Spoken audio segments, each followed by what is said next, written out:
Hello and welcome. Today we are joined by two super talented women, those who have made India proud, in fact, made India shine a little more brighter when it comes to world cinema.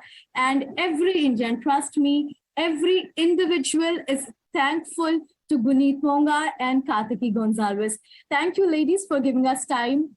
And before we begin with our interview, my virtual hug to you for making India shine. Kartiki, you have directed such a wonderful movie. I mean, I cannot express in words how much patience it must have required to you to shoot the entire documentary. So we'll begin with our interview. First and foremost, Guneet and Kartiki, I would like to know, how did it all start? The inception, the very idea to go for the Elephant Whisperers. I think it started with Kartiki, so I'll have Kartiki answer this. It all began when I was driving on my way from Bangalore in India to shift back to my hometown in Ooty, and that's when I really came across Raghu. You had this tiny baby elephant walking along the side of the road, and he was holding onto Bowman's arm. And I leaned out of the car and I saw this tiny little elephant, and I just wanted to be closer to it and to also just experience what a young calf was like. And that's when Bowman, he sort of beckoned to me, and I pulled my car over, I jumped out, and I went and joined them. We went down to the river and Raghu just ran into the water full speed, and I got in and started scrubbing him and got to spend a lot of time with them. And that's when I really noticed that Bowman and Raghu had this very special bond. It was something that I'd never experienced before, because you had this tiny little vulnerable wild elephant calf and you had this human, and they had this unspoken of bond, and I wanted to explore that.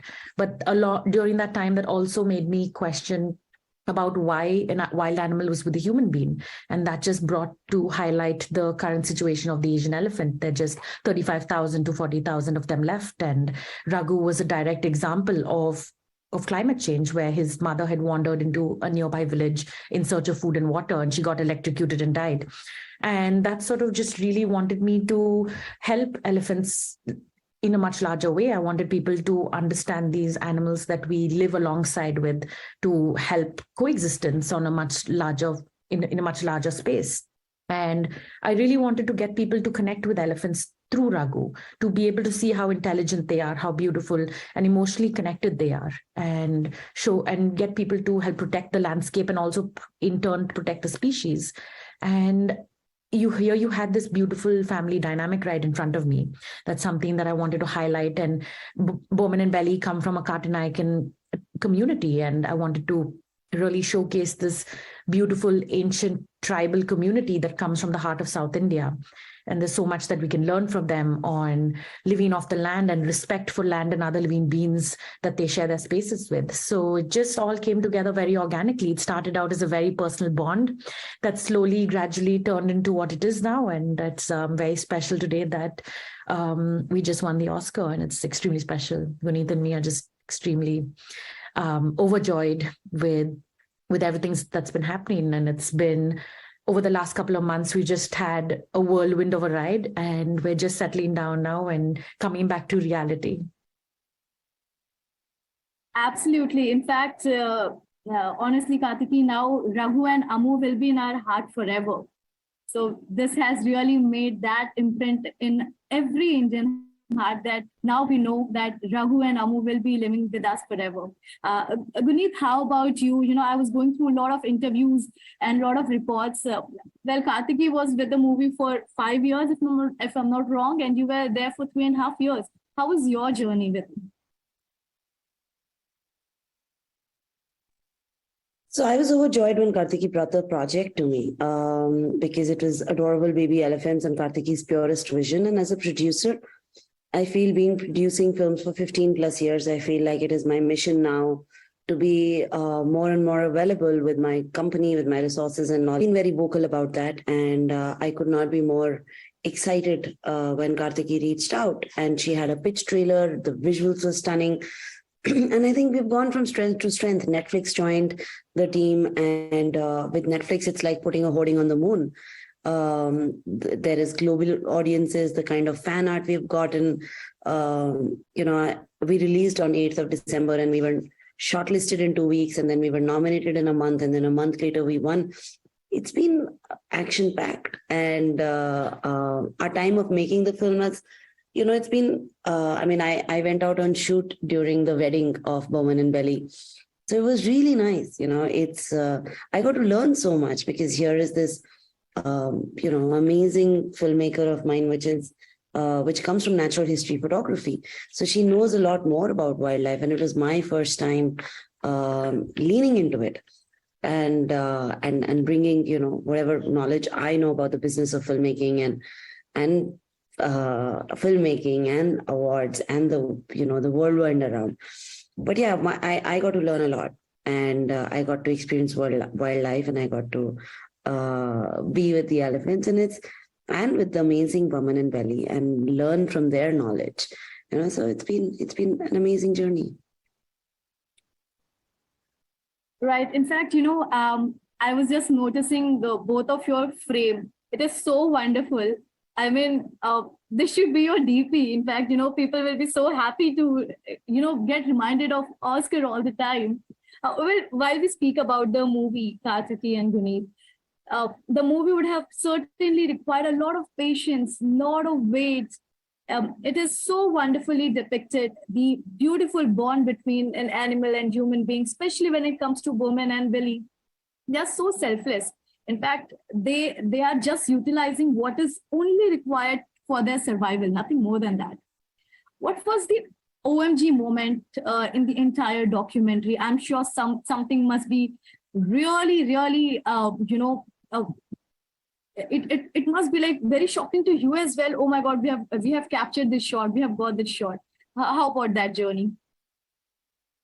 I think the entire journey is just special. I think being day in, day out and watching a tiny elephant calf grow from the age of 3 months to 6 years right now has just been a phenomenal journey.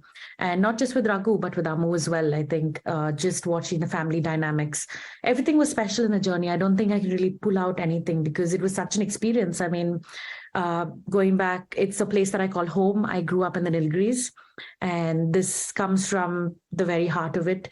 It's a beautiful forest just below the Nilgiris. So in many ways, it's an ode to the place I grew up in, and this beautiful community that lives there. I do have to say that sometimes when you go out and you're shooting something as unpredictable as nature, you never know what you're going to get. And that just comes around to it being that sometimes you can go out with the idea that you want to film elephants, and it could be that you don't see any elephants. You're not in control of anything that really happens. And I would say that every moment that we had with the wild elephants as well was very special. Anything that really contributed, everything that happened in the day in and day out life of Bowman and Belly was just very special. I think it was so beautiful of them to open their hearts up and trust us with their story and tell the world about their very personal moments. I mean, getting to be a part of their wedding and to watch all their hardships and all the success that they had with raising these elephant calves. It's like getting into the heart of someone's life. And I think that's, it was just built over time with this beautiful trust, and today their family. It's just been a beautiful journey in that sense. Every moment was very special. So that's a very hard question for me, but there are definitely moments that stood out. For instance, when Belly asked Amu to lie down, and that was such a spontaneous moment. And these are things that you can't really go in with the idea that you're going to get. These are the treats that come on board just out of the blue. It's just about being present, being there, and being able to document everything on ground all the time. And you get surprises. You get beautiful things just happen out of the blue. You have no control over it, and that's what's beautiful. Guneet, you want to add up something? Because, the entire journey is so special. They are not trained actors. They are not even being trained. It is just whatever you capture is something very special. Anything you want to add up to that? Yeah, over 5-6 years of documenting the journey that Kartiki has been on, we had 450 hours of footage. And what you see is a 40-minute film. We could not predict or know that Raghu would get taken away, or Baman and Belly would actually decide to get married. So there is just so many special things, there is a beautiful love story of Baman and Belly in our film.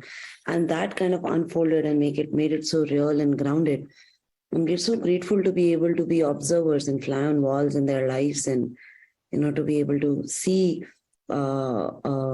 years with them, to be able to see weathers change, their needs change, their relationship will evolve. The whole thing has been really special. Right. And in fact, what were the odds, the audience you faced while documenting this? I'm sure there must be many, but something for our viewers that even they can get a knowledge about how difficult it is to depict such beautiful relation on screen. Well, as Guneet mentioned, we started back in 2017 and wrapped up in 2022. So we basically had 450 hours of footage. And I think, a lot of documentaries really come from the past in some way or archival. This was a documentary that was very much in the present. It was hard to not get emotionally invested into many things that were happening on the ground, because we need to remember at the end of the day, we're merely spectators. For instance, I'll just give you an example. When Raghu was taken away, our entire crew was in tears because it's something that we had no control of and it was happening. And sometimes we just need to understand that this was something that was good for Raghu as an elephant and would help him throughout his life. But at that moment, it was heartbreaking to see this young calf being taken away from his parents. And it's something that you can't do anything about, but we still had to stand up, be strong, and just document it. I think that must have been one of the hardest things that happened. Of course, during the duration of the documentary, many elephant calves died. It wasn't a movie that we were making. It was life happening. And it was the brutal reality of what's happening right in that situation at that point in time. So sometimes you just have to be a spectator. So that I would say is definitely one of the challenges, and definitely in extreme and close up encounters with wild animals. And we were day in and day out within the natural reserve. So there were moments that we were in the camp, and there were days where we just went out into the forest. We were immersed in the Nilgiri Biosphere Reserve, which is teeming with wildlife. We had tigers and leopards and bears and Indian gaur and dholes.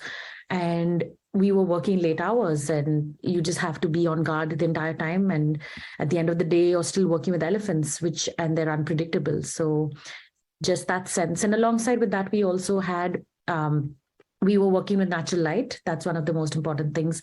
It shows the beauty of the natural world, but it's also very challenging with the contrast between sunlight and shade.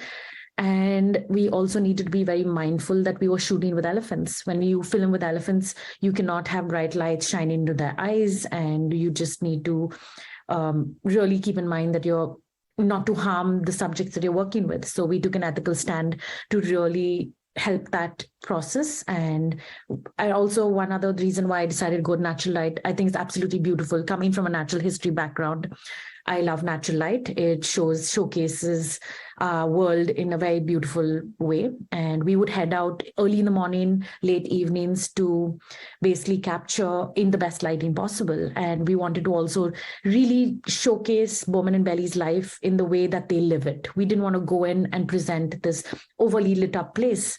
And because they live in a tiny little village, and we wanted to showcase that they still use candlelight.